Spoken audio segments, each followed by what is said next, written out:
will not invalidate the experiences of others. I've been to a meeting of that group, and everyone there believes in the aliens, believes in the scenario, so she has a lot of support for that interpretation. So, is it irrational if all your friends and associates say, this really does happen, okay? And then, what about the books? Go to any bookstore. I guarantee you the number of skeptical books is greatly outweighed by the number of books saying that the aliens are here. You can go into a Borders or a Barnes & Noble, there's stacks of them. Occasionally you see a book like Rare Earth comes out, says there's hardly any life anywhere. Occasionally you'll have a debunking book. But the books that sell, the way to write it, to make a bestseller in this country is to write something that's not true for some reason. Okay? And there is so much validation surrounding these people that I would say that they don't actually have to be that irrational to fall into what amounts to a worldview. The Heaven's Gate cult. 39 people killed themselves to link up with a alleged spaceship following Comet Hale-Bopp. It was a terrible tragedy. And, okay, I'll concede these people were irrational, but look at their environment. First of all, of course they had this sort of nutty leader, but I've got a list of all the publications in their library from the San Diego Sheriff's Office. They had all the books about aliens. They subscribed to all the alien magazines, and plus, Scientific American, things like that. They were immersed in a culture that validated their nutty belief. As far as, being irrational, I do think the one mistake a lot of people make when they go into this is they don't understand how important it is to subject something to possible falsifiability. The one problem with aliens is you can't prove they're not there. I mean, there could be an alien sitting by a potted plant over there. I can't prove there's not because the aliens have powers of invisibility. And all I can say is that alien doesn't have scientific stature as far as I'm concerned. I wouldn't give him credentials to go to a scientific meeting. Okay, but I can't prove he's not there or it's not there. Yes, sir. All the interviews you do with the scientists you've interviewed in your book, do you have a range for the results of the Drake equation? People's estimates? Yes. The estimates of the Drake equation is a bunch of factors, as you know, that go into just an estimated number of technological, communicative civilizations in our galaxy. And the numbers I've heard range from one or less, okay. I say one or fewer in our galaxy would be someone like Ben Zuckerman or possibly the authors of this new book, Rare Earth. People would say it's just the constraints, there's so many constraints on life that it's not likely to be out there. A guy named Juan Oro gave a presentation in Hawaii last year where he came up with 200. There'd be 200 technological civilizations right now. Frank Drake, the great figure in this whole issue, this whole topic, thinks his number is 10,000. Sagan's number is 1 million, and Seth Shostak's number tends to be tens of millions. So, and Seth Shostak works at the SETI Institute. He's a very intelligent scientist who's written a book called Sharing the Universe, something like that. So you have all these different numbers. I don't think the numbers are really worth much. I mean, we do not know how life begins. Therefore, we do not know how often, given certain conditions, life will actually appear. Plus, we don't know how often those conditions exist. I mean, how many Earth-like planets are there? We do not know. We certainly do not know how likely it is, once you have life going, how likely is it that it's going to ever get beyond the stage of bacteria? The eukaryotic revolution 2 billion years ago on Earth, Was that luck, or was that something that was sort of inevitable? I mean, what struck me when I started doing research on this was that relatively recently we came to realize that life on Earth goes back way back to near the beginning of the Earth's history. And we think there's signs of life roughly about the time that the Earth stopped being bombarded with objects from space on a regular basis, maybe 3.8 billion years ago. If that's true, you could, as an optimist, say, look, life is easy. Life sparked up quickly. It just happened like that on the Earth. Life is no great shakes to get it rolling. But the pessimist would say, yeah, but it took 3.8 billion years to get to the point where we figured out how to build a wheel. Okay, in other words, it's a very long haul from the origin to now. Questions? Yes, sir. There's a pretty spectacular example without no fraud, which is pushing ideas that are aliens of money. For example, the Roswell autopsy statement. How widespread is no fraud, fakery, and fakery? The question is, how widespread is the fraud and fakery in the UFO world? I think it's in the minority. I think that most UFO reports are not fraud. There are some. I mean, I went to a lecture in Laughlin, Nevada, at a UFO conference by a man who pretended to be a NASA scientist. He was not. I checked, and he gave his lecture saying that this is right before Heaven's Gate. But the Heaven's Gate people were at this lecture. They were in the room with me listening to this presentation, and it was a fairly a charismatic presentation in which he claimed that there was a spaceship following Hale-Bopp.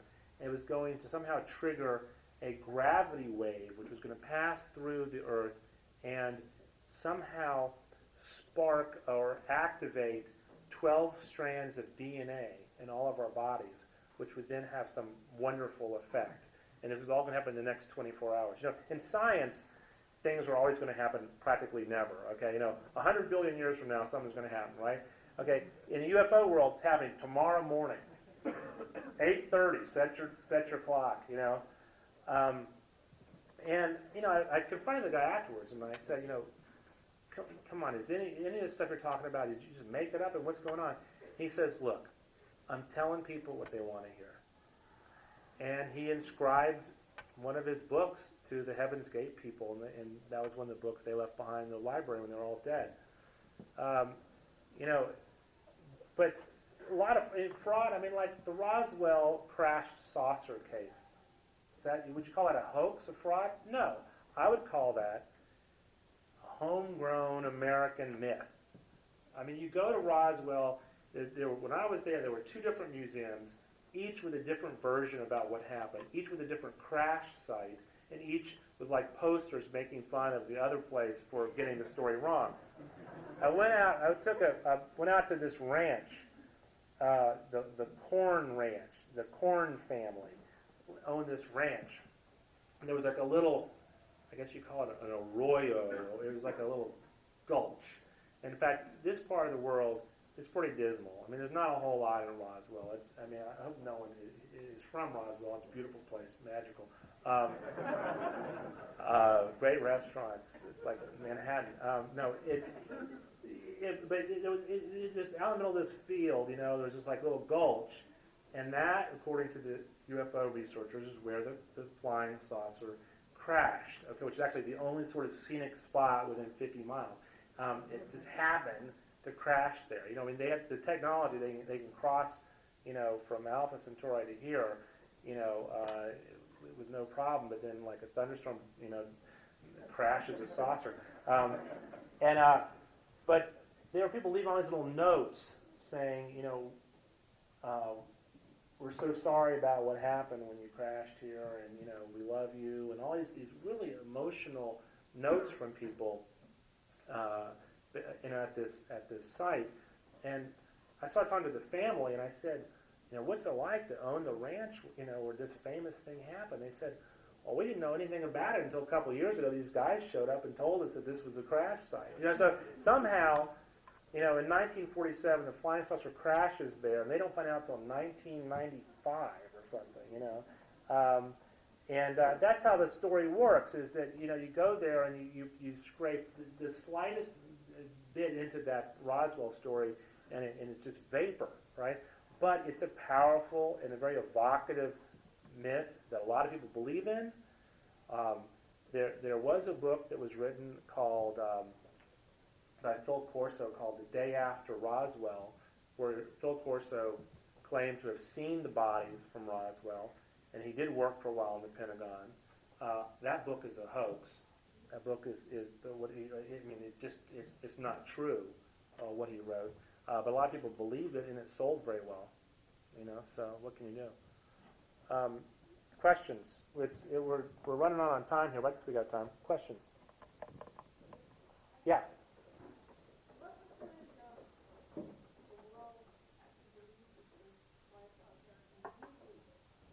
That there's life out there?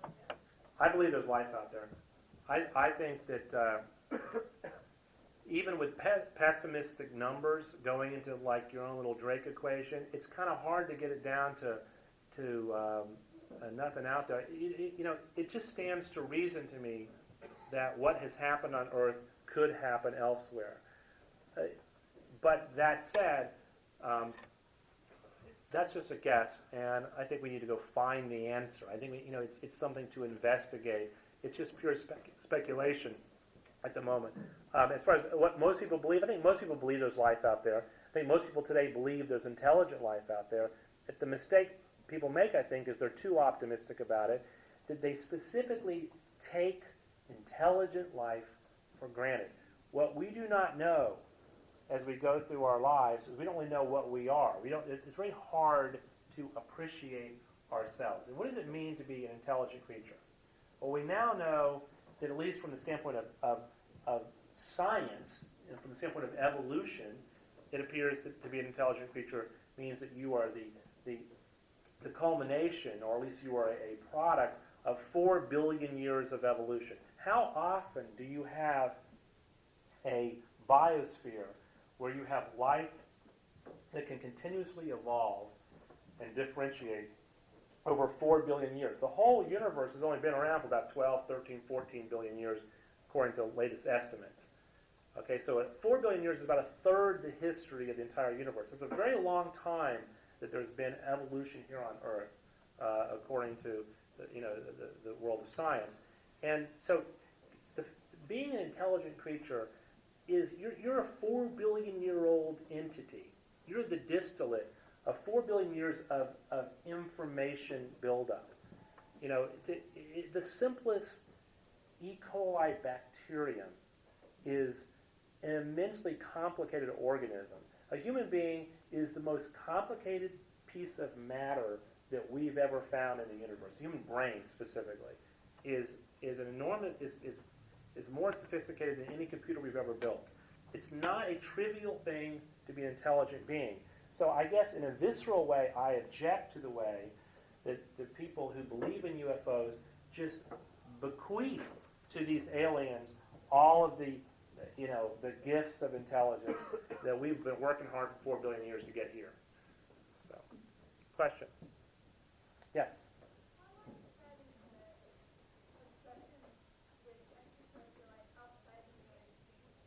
That's a great question, and unfortunately, I didn't have the budget to go fly around and really find that out. Anecdotally, my impression is that there are some places like Mexico where it's a very big topic, and I think in England to some extent, but there are countries in the world where it just simply is not an issue. In China, it's become very big, and in Japan, it's big.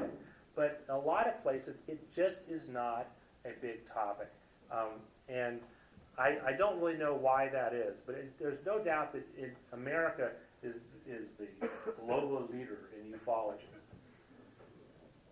Yes? Do you think some of that has to do with socioeconomic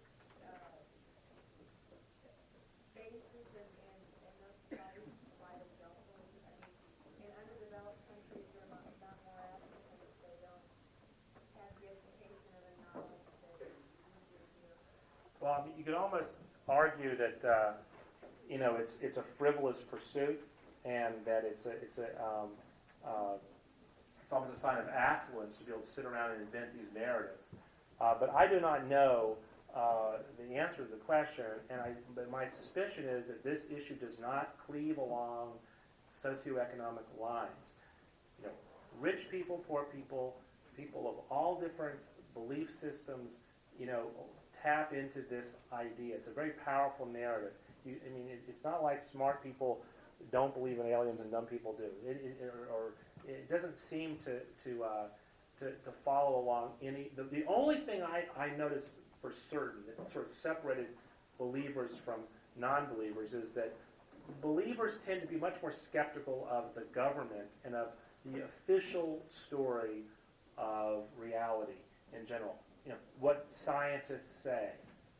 The believers tend to view science as a kind of monolithic community that is suspect, and they tend to believe that the government account of things as being suspect, and it's very easy for them to imagine, for example, the government is covering up an alien presence. Now, I work in Washington. I'm a full-time newspaper reporter for the Washington Post. The government I report on could not cover up the alien presence for 2 seconds. So anyway, question. Okay. You talked about Carl Sagan and how he's disappointed that, he didn't see him static. If he had heard something, did he have a planned response? The question is, what would Sagan have done if he had actually made contact? He was such a busy guy. I bet he didn't make any contingency plans for that. I don't know what he would have done. It's actually, there's a whole issue of what do you do when you get the information, which is why this book is here that Steve Dick worked on, which is, when SETI succeeds. What are you going to do? And there's a whole protocol out there about who is supposed to be informed at what point. And I think at some point the president is supposed to find out, but the rules say that if you're an astronomer and you get the signal, I think you're supposed to contact, the secretary of the International Astronomical Union. Okay? Now, we know that's not going to happen. The first thing they're going to do is they're going to go to the local TV station and say, aliens! We found them! That's what, I don't know. But there is official protocol on it. So, how about just 2 more questions? Yes, sir. In 1908, there was some kind of extraterrestrial something that hit in the northern part of the Siberian wasteland that supposedly leveled lots of trees, killed animals. Do you have any idea about whatever that was? Well, the gentleman is referring to the Tunguska event. I believe is that how I pronounce it? Anyone know? The Tunguska event. Tunguska was a region in Siberia that suddenly, kaboom, was leveled. And what I think is interesting about that is that people always talk about, the theory is it was some kind of object, either a comet or some kind of meteorite or something that exploded when it hit the atmosphere. And that this was, in modern times, the best example of a catastrophic impact. Now, the interesting about that is people always talk about, well, what if a meteorite hit the Earth and hit Times Square? Like, how many, thousands of people would be killed? Or what if a meteorite landed right in the middle of Chicago? Well, the interesting thing is, if a big rock from space or comet hit the Earth, it would probably actually land either in the middle of the ocean or someplace like Tunguska, okay? Place so obscure, like a giant object from space had to hit it for anyone to ever know it existed. Now, that's the definition of a remote place. But I think that they don't know what it was. But I've always heard it was some kind of an object, like a comet or a rock or something. Okay, the scientists over here confirm that. So it's solved. Was it the spaceship? And it could have been a heat ray, but why would they? Why were they aiming there? You know? See, the aliens, their technology isn't that good. They missed. Yes?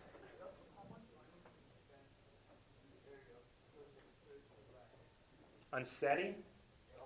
On the search? The federal government does not directly fund the search for extraterrestrial intelligence, which is SETI, the actual searching for intelligent civilizations, because a senator from Nevada, Richard Bryan, always thought it was crazy and refused to allow any bills to go forward to actually fund it. In fact, for a while it was funded, like 1992, and they yanked the funding in 93. And so that search is being funded with donations from individuals. But NASA has an astrobiology program that is going great guns right now. It's been going for several years, and there's I don't know, over the course of 5 or 10 years, they're going to spend $1 billion, I think, trying to investigate the extraterrestrial life in a very scientific fashion, which is, for example, there's a sample return program to go get a piece of Martian soil and bring it back. There are plans to build a telescope that can look for the signature of life in the atmosphere of an extrasolar planet, if we can find a planet like that. And there's a lot of research just on meteorites and even life on Earth. I mean, exobiologists tend to do their field work by necessity on Earth. They go to places like Yellowstone or Baja California. Or I went on for a National Geographic story, I went into this cave in Mexico where we had to put on these gas masks because it was filled with all this sulfurous fumes and gases, and we studied all the strange life forms that lived in this very horrible bat-filled cave, in Mexico. So there's all kinds of research going on the topic right now. Question? How about one more? One more question, and then we're done. Anyone? I guess not. I guess we're done. Okay. What's the scariest story you have? The scariest story? The scariest story. Let me think about that for a second. The scariest story was when I actually signed the book contract and discovered I was going to have to actually write the book. Scary deadline. A lot of blank paper. Anyway, thanks very much for coming, everyone. I appreciate it.